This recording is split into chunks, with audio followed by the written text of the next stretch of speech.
Selamat pagi Bapak Ibu dan Saudara-saudara terkasih. Pada pagi hari ini Sabtu 17 Mei 2025 kembali kita pada renungan kita bersama. Dan sebelum kita masuk pada renungan kita, mari kita bersatu dalam doa. Kita berdoa.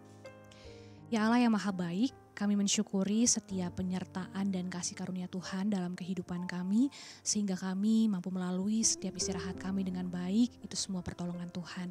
Dan biarlah di pagi hari ini ketika kami bangun, kami boleh menyambut hari kami dengan tuntunan firman Tuhan yang akan menolong kami untuk melakukan setiap aktivitas kami sesuai dengan kehendak Tuhan saja.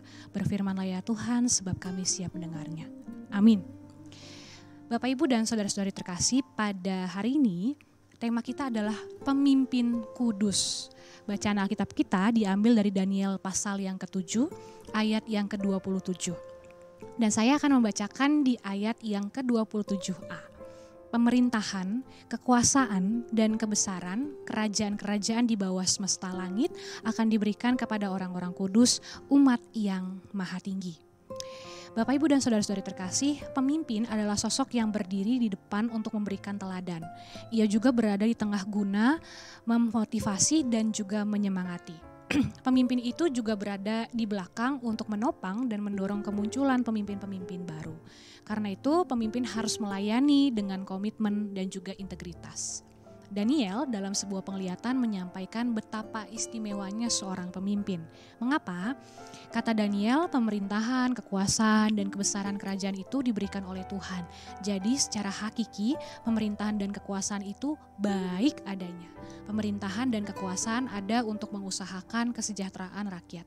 Karena itu, Tuhan menguduskan para pemimpin untuk memerintah dan melayani. Artinya, para pemimpin itu diangkat oleh Tuhan dari antara orang-orang kudus atau orang-orang yang dikhususkan oleh Tuhan. Karena Tuhan yang mengangkat para pemimpin adalah kudus dan suci, maka para pemimpin itu juga harus melayani dengan komitmen dan integritas sebagai orang-orang yang dikuduskan. Bapak, Ibu, dan saudara-saudari terkasih, sahabat, pemimpin adalah alat Tuhan, tetapi bukan Tuhan. Karenanya setiap orang yang memiliki posisi sebagai pemimpin tidak boleh bertindak semena-mena. Kita harus memimpin dengan kasih dan juga integritas demi memberikan dampak baik bagi orang-orang yang dipimpin. Maka pemimpin mesti hadir di depan, di tengah, dan juga di belakang.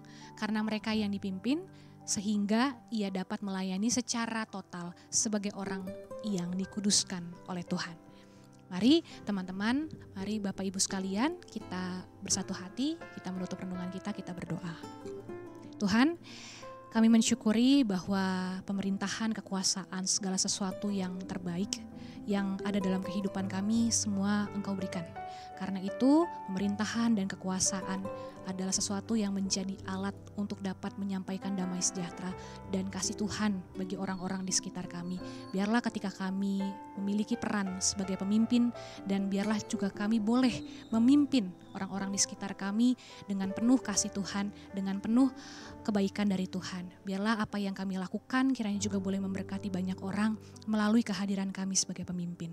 Ya Tuhan, pada hari ini kami akan memulai segenap aktivitas kami.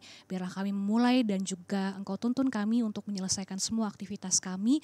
Semuanya tuntunan Tuhan yang menolong sehingga apa yang kami kerjakan juga boleh menjadi berkat bagi orang-orang di sekitar kami. Biarlah ya Tuhan, kami mau serahkan seluruh kehidupan kami dan seluruh apapun yang kami lakukan pada hari ini dalam tangan pengasihan Tuhan saja. Di dalam Tuhan kami, Yesus Kristus, kami berdoa. Amin. Selamat pagi Bapak Ibu sekalian, selamat menjalani aktivitas kita pada satu hari ini. Tuhan memberkati kita. Amin.